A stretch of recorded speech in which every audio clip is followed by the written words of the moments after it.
사랑하는 성도 여러분, 그리고 진리의 말씀을 사모하는 모든 분들께 주님의 이름으로 문안드립니다. 오늘 이 시간 말씀을 통해 우리의 삶과 가정을 향한 하나님의 깊고 놀라우신 계획을 함께 묵상하며 큰 은혜를 나누기 원합니다. 우리가 살아가는 이 시대는 참으로 많은 가치들이 혼란스럽게 뒤섞여 있습니다. 무엇이 옳고 그른지, 무엇이 변치 않는 진리인지 분별하기 어려운 시대를 살아가고 있습니다. 특별히 가정과 결혼에 대한 성경적 가치가 크게 도전받고 있는 현실을 우리는 매일 목도하고 있습니다. 본격적인 말씀에 앞서 이 진리의 말씀이 더 많은 영혼에게 닿을 수 있도록 여러분의 동참을 부탁드립니다.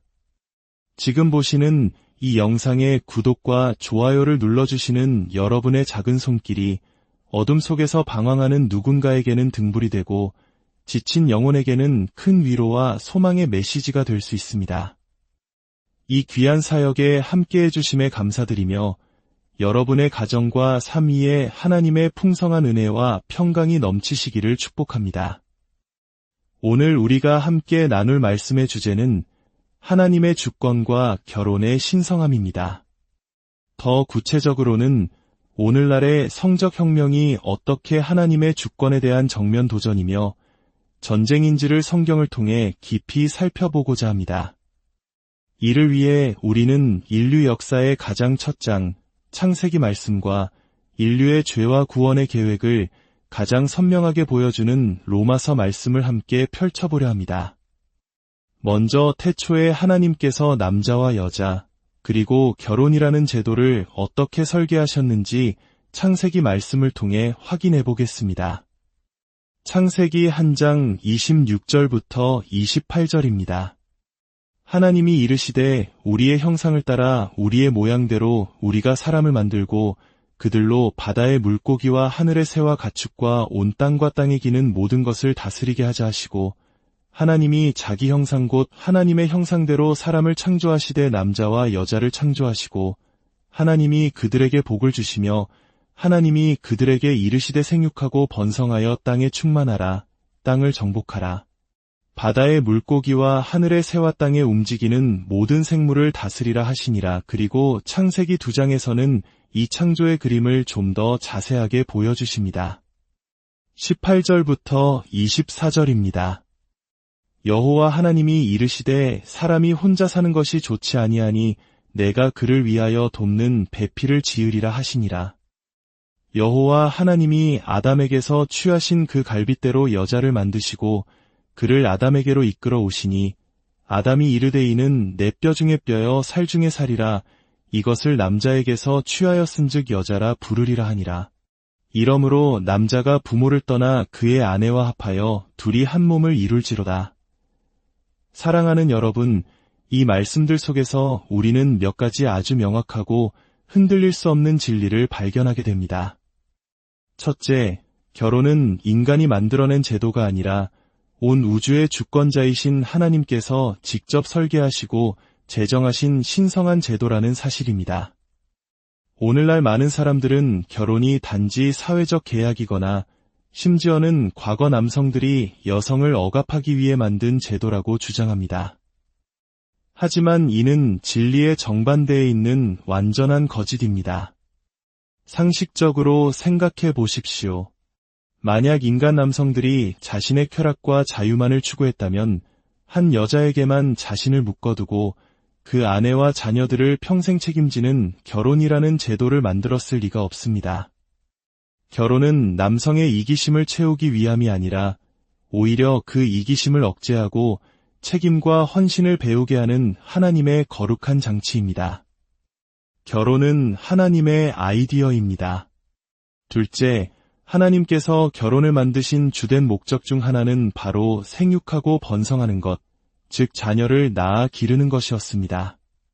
생육하고 번성하여 땅에 충만하라는 명령은 하나님께서 인류에게 주신 첫 번째 문화 명령이었습니다.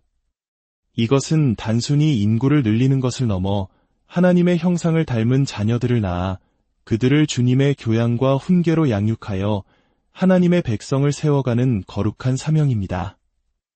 하나님께서는 위대한 사명을 위해 남자와 여자가 한 몸을 이루어 안정적인 가정을 꾸리도록 설계하셨습니다. 셋째, 우리는 성경적 질서 안에서의 남성의 머리됨을 발견합니다. 오늘날 가부장제라는 단어는 많은 오해와 비판을 받지만 성경이 말하는 남성의 머리됨은 폭력적인 지배나 억압이 아닙니다.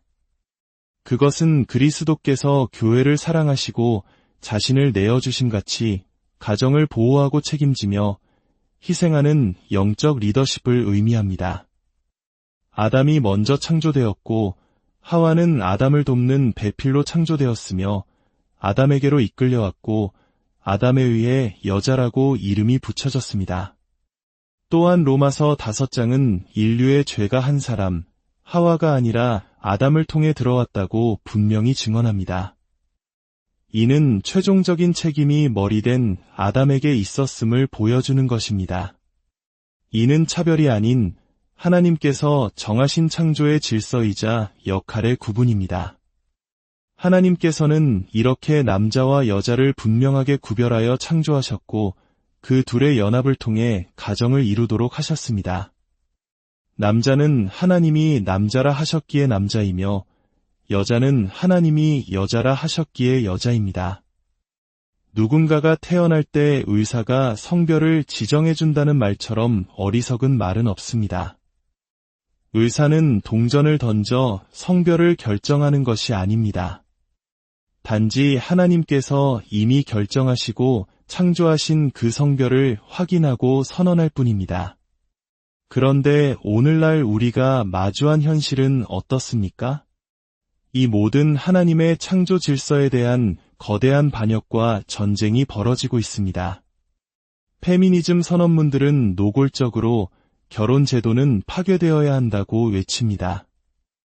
한 남자와 한 여자로 이루어진 전통적인 핵가족은 해체되어야 할 낡은 유산으로 치부됩니다. 심지어 3명의 트랜스젠더가 함께 살며 두 아이를 성별 없는 아이로 키우는 것을 새롭고 진보적인 가족의 형태로 포장하여 보여주는 시대입니다. 그들은 아이들이 자라서 스스로 자신의 성별을 결정할 때까지 기다리겠다고 말합니다. 이것은 진보가 아니라 혼돈이며 창조주에 대한 명백한 반역입니다. 이러한 반역과 타락이 어떤 과정을 통해 심화되는지 사도 바울은 로마서 1장에서 무서울 정도로 정확하게 묘사하고 있습니다. 이제 로마서 1장 18절 이하를 통해 이 영적 전쟁의 실체를 파헤쳐 보겠습니다. 바울은 16절과 17절에서 내가 복음을 부끄러워하지 아니하노니 이 복음은 모든 믿는 자에게 구원을 주시는 하나님의 능력이 됨이라 고 선포한 뒤 곧바로 18절에서 이렇게 경고합니다. 하나님의 진노가 불의로 진리를 막는 사람들의 모든 경건하지 않음과 불의에 대하여 하늘로부터 나타나나니 이 타락의 과정은 몇 가지 단계를 거칩니다. 첫 번째 단계는 창조주 하나님을 부인하는 것입니다.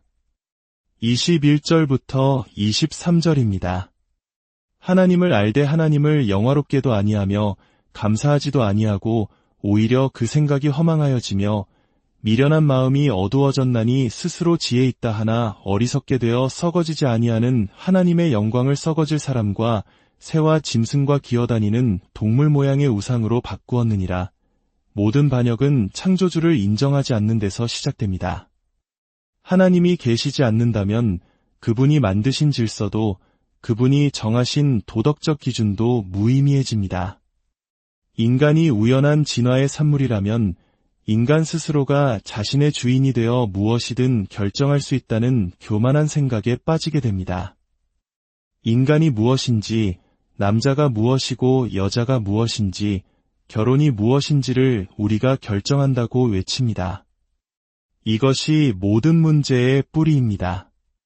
오늘날 많은 사람들이 동성애 문제, 젠더 문제, 낙태 문제 등 열매에만 집중하지만 우리는 그 뿌리가 바로 창조주를 부인하는 무신론적 세계관에 있음을 직시해야 합니다. 두 번째 단계는 하나님께서 그들을 더러움에 내버려 두시는 것입니다. 24절입니다. 그러므로 하나님께서 그들을 마음의 정욕대로 더러움에 내버려 두사 그들의 몸을 서로 욕되게 하게 하셨으니 창조주를 거부한 인간은 끝없는 정욕의 노예가 됩니다. 오늘날 우리가 겪고 있는 젠더 이데올로기의 혼란이 갑자기 나타난 것이 아닙니다. 그 이전에 우리 사회는 이미 혼전순결을 비웃고 간음을 가볍게 여기며 이혼과 동거를 정상적인 것으로 받아들이는 문화에 무뎌져 왔습니다. 결과 없는 섹스를 위해 피임약을 사용하고 그것이 실패하면 책임 없는 섹스를 위해 낙태를 선택하며 결국에는 의미 없는 섹스만이 남게 되었습니다. 우리는 이 모든 과정 속에서 죄에 대해 점점 무감각해졌습니다. 세 번째 단계는 하나님께서 그들을 부끄러운 욕심에 내버려 두시는 것입니다. 26절과 27절입니다. 이 때문에 하나님께서 그들을 부끄러운 욕심에 내버려 두셨으니 곧 그들의 여자들도 순리대로 쓸 것을 바꾸어 영리로 쓰며 그와 같이 남자들도 순리대로 여자 쓰기를 버리고 서로 향하여 음욕이 불일듯 하매 남자가 남자와 더불어 부끄러운 일을 행하여 그들의 그릇됨에 상당한 보응을 그들 자신이 받았느니라. 여기서 순리란 하나님께서 창조하신 자연스러운 질서를 의미합니다. 이 질서를 거스르는 동성 간의 성적 관계는 명백히 하나님의 뜻에 반하는 것입니다. 어떤 이들은 이것이 단지 고대의 특정 관습을 비판한 것이라 주장하지만 성경은 명확하게 여자와 여자, 남자와 남자의 결합 모두를 순리를 버린 부자연스러운 관계로 규정하고 있습니다. 이는 하나님께서 정하신 창조 질서 자체에 대한 도전입니다. 마지막 단계는 하나님께서 그들을 상실한 마음대로 내버려 두시는 것입니다. 그 결과는 사회의 총체적인 붕괴입니다. 28절부터 31절은 그 끔찍한 결과를 나열합니다. 또한 그들이 마음에 하나님 두기를 싫어하며 하나님께서 그들을 그 상실한 마음대로 내버려 두사 합당하지 못한 일을 하게 하셨으니 곧 모든 불의, 추악, 탐욕, 악의가 가득한 자여시기, 살인, 분쟁, 사기, 악독이 가득한 자여, 수군수군하는 자여, 비방하는 자여, 하나님께서 미워하시는 자여, 능욕하는 자여, 교만한 자여, 자랑하는 자여, 악을 도모하는 자여, 부모를 거역하는 자여, 우매한 자여, 배약하는 자여, 무정한 자여, 무자비한 자라. 여러분, 이 목록을 보십시오. 성적인 죄악에서 시작된 타락이 결국 사회의 모든 영역을 어떻게 파괴하는지를 보여줍니다. 특히 한국 사회의 근간을 이루는 사상의 정면으로 위배되는 부모를 거역하는 것까지 포함되어 있습니다. 그리고 가장 무서운 마지막 모습은 32절에 나옵니다. 그들이 이 같은 일을 행하는 자는 사형에 해당한다고 하나님께서 정하심을 알고도 자기들만 행할 뿐 아니라 또한 그런 일을 행하는 자들을 옳다 하느니라. 죄를 짓는 것을 넘어 그 죄를 옳다고 인정하고 지지하며 박수치는 단계. 이것이 바로 타락의 종착역이며 우리가 오늘날 세상에서 목도하고 있는 현실입니다. 그렇다면 이 깊은 어둠과 절망 속에서 우리에게 소망은 없는 것일까요? 아닙니다. 하나님께서는 이 모든 문제를 진단하시기 전에 이미 유일한 해답을 우리에게 주셨습니다. 다시 로마서 1장 16절과 17절로 돌아가 봅시다. 내가 복음을 부끄러워하지 아니하노니 이 복음은 모든 믿는 자에게 구원을 주시는 하나님의 능력이 됨이라. 먼저는 유대인에게요, 그리고 헬라인에게로다. 복음에는 하나님의 의가 나타나서 믿음으로 믿음에 이르게 하나니 기록된 바 오직 의인은 믿음으로 말미암아 살리라 함과 같으니라. 아멘. 그렇습니다. 해답은 오직 복음뿐입니다. 우리의 목표는 단순히 사람들이 잘못된 행동을 멈추게 하는 것이 아닙니다. 우리는 그들의 마음이 변화되기를 원합니다. 예수 그리스도의 십자가 복음을 통해 그들의 심령이 새롭게 되어 죄를 미워하고 하나님을 사랑하는 사람으로 거듭나기를 원합니다. 법과 제도를 통해 죄악을 막는 노력도 필요하지만 근본적인 해결책은 한 영혼이 예수 그리스도를 만나 변화되는 것입니다. 하나님은 주권자이십니다. 그분은 온 우주와 역사와 우리의 삶 전체를 다스리십니다. 우리는 단지 이 사실을 믿는 것을 넘어 이 진리가 우리의 삶과 가정, 교회와 이 사회 가운데 더욱 확장되도록 살아내야 할 사명이 있습니다. 비겁하게 침묵하거나 어리석게 세상과 타협하는 자가 아니라 뱀처럼 지혜롭고 비둘기처럼 순결하게 담대히 진리를 선포하며 살아가야 합니다. 함께 기도하겠습니다. 거룩하시고 자비로우신 하나님 아버지, 이 어둡고 악한 시대 속에서 저희를 빛과 소금으로 불러주시니 감사드립니다. 저희가 하나님의 절대적인 주권과 결혼의 신성함을 굳게 믿고 흔들리지 않는 믿음 위에 서게 하여 주옵소서. 우리의 가정들이 세상의 풍파 속에서 방황하지 않고 오직 말씀 위에 굳건히 서서 다음 세대에게 거룩한 믿음의 유산을 물려주는 축복의 통로가 되게 하여 주옵소서. 우리의 교회들이 진리를 담대히 선포하며 잠자는 영혼들을 깨우는 파수꾼의 사명을 감당하게 하시고 이 나라와 민족이 창조주 하나님을 경외하며 하나님의 뜻을 따르는 거룩한 백성 되게 하여 주옵소서. 모든 것을 우리 주 예수 그리스도의 이름으로 간절히 기도드립니다.